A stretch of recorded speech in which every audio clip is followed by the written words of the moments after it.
Hi friends, Indian army కేవలం 36 గంటల్లో 85 ఫీట్ల పెద్ద బ్రిడ్జ్ కట్టారు. సో ఇక్కడ ఆర్మీ సోల్జర్స్ గాయపడిన వాయనాడు ప్రజల్ని ఎత్తుకొని తీసుకుపోతున్నారు. టెంపరరీ బ్రిడ్జ్ 36 గంటల్లో కట్టి ప్రజల్ని రెస్క్యూ చేస్తున్నారు. అయితే వాయనాడులో విపత్తు ఎలా జరిగిందనే విషయం ఈ వీడియోలో మనం డీటెయిల్గా తెలుసుకుందాం.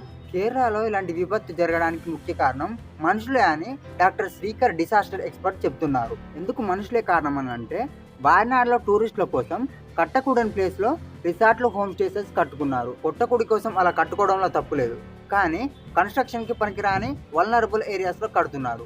ఇడుక్కి, కొట్టాయం, వాయనాడ్, ఎర్నాకుళం ఈ ప్లేస్లలో రబ్బర్ ప్లాంటేషన్ అనేది ఎక్కువగా ఉంటుంది. రబ్బర్ ప్లాంటేషన్ ఎక్కువగా ఉండడం వల్ల ల్యాండ్ అనేది లూజ్గా ఉంటుంది. సో ఈ ప్లేస్ కన్స్ట్రక్షన్కి పనికిరాదని earth science ministry secretary M Rajeevan గారు చెప్పారు. కానీ అక్కడ ప్రజలు ఈ విషయాన్ని సీరియస్గా తీసుకోకుండా ఇష్టం వచ్చినట్టు హోమ్ స్టేస్, రిసార్ట్స్ కట్టేస్తున్నారు. అలా కట్టడం వల్లే ఈ విపత్తులో వందల మంది చనిపోయారని చెప్తున్నారు. నేను ఈ వీడియో రికార్డ్ చేసే టైంకి దాదాపు 385 మంది చనిపోయినట్లు తెలుస్తుంది. సో ఈ విపత్తు ఎలా వచ్చిందంటే, జూలై 29న వర్షం పడింది. జూలై 30వ తేదీన రాత్రి 12 గంటలకు వర్షం స్పీడ్ పెరగడం స్టార్ట్ అయింది. అంటే వర్షం దాదాపు 141.8 మిల్లీమీటర్స్ నుంచి 300 మిల్లీమీటర్ వరకు పడిందని చెప్తున్నారు. ఈ వర్షం పడ్డప్పుడు ఇర్వంజింజి నుంచి విరిగిన చెట్లు, రాళ్ళు, మట్టి, నీరు ఇదంతా చాలా ఫాస్ట్గా కింద ఉన్న ముండకాయ్ గ్రామానికి చేరుకుంది. ఆ ముండుకాయ్ గ్రామం నుంచి వరద అదే స్పీడ్లో చోరల్మల అనే గ్రామానికి వెళ్ళి అక్కడ ఉన్న హోమ్స్ని, ప్రజల్ని ఉక్కిరి బిక్కిరి చేసింది. సో దాంతో చోరల్మల విలేజ్ కూడా వరదలో కొట్టుకుపోయింది. అండ్ ఈ చోరల్మల నుంచి సుచిపుర అనే ఏరియాని కూడా వాషౌట్ చేసింది. మరి ఇంత పెద్ద విపత్తు జరుగుతుంటే గవర్నమెంట్ ఏం చేస్తుంది? అయితే సెంట్రల్ గవర్నమెంట్ ఈ ల్యాండ్ స్లైడ్స్కి ఒక వారం ముందే మేము అందరికీ ఇన్ఫార్మ్ చేశామని చెప్పారు. కేరళ గవర్నమెంట్ని ముందే హెచ్చరించామని central home minister Amit Shah పార్లమెంట్లో చెప్పుకొచ్చారు.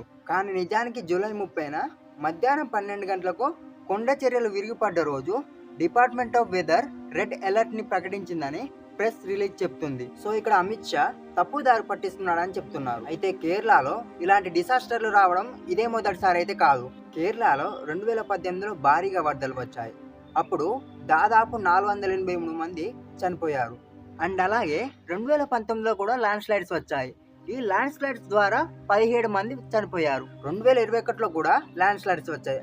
అప్పుడు కూడా 53 మంది చనిపోయారు. అండ్ చివరిగా 2024లో ల్యాండ్ స్లైడ్స్ వచ్చాయి.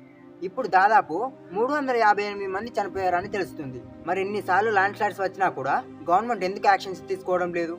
అయితే 2021లోనే the Western Ghats ecology expert ప్యానెల్కి హెడ్ అయిన మాధవ్ గాడ్గిల్స్ గారు ఒక రికమెండేషన్ ఇచ్చారు. అదేంటంటే, ద వెస్టర్న్ ఘాట్స్లో ఉన్న గుజరాత్, మహారాష్ట్ర, కర్ణాటక, గోవా అండ్ కేరళ ఇవి దాదాపు 75% ఎన్విరాన్మెంటల్లీ సెన్సిటివ్ ఏరియాస్గా గుర్తించాలని చెప్పారు. గాడ్గిల్ గారు చెప్పినా కూడా కేరళ ప్రజలు దాన్ని సీరియస్గా తీసుకోలేదు. సో ప్రజెంట్ కేరళలో పరిస్థితులు దారుణంగా అయిపోయాయి.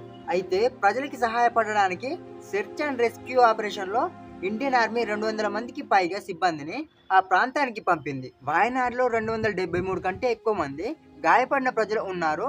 అండ్ 518 మందికి పైగా చికిత్స పొందుతున్న ప్రజలు ఉన్నారు. ఈ విపత్తులో 4000 మందికి పైగా ప్రజలు రక్షించబడ్డారు. వాయనాడులోని ఈ డిసాస్టర్ కారణంగా 14 డిస్ట్రిక్ట్స్ లో స్కూల్స్ అండ్ కాలేజెస్ మూసివేయబడ్డాయి. కేరళలోని ఈ డిసాస్టర్ వల్ల Kerala fire and rescue services, Kerala పోలీసులు, Indian Air Force, Indian Navy, National Disaster Response Force and వాలంటీర్లు రెస్క్యూ ఆపరేషన్ వాళ్ళు పాల్గొన్నారు. అండ్ అక్కడికి వెళ్ళి వాళ్ళ వంతు వాళ్ళు ఎంతో కొంత సహాయం చేస్తున్నారు.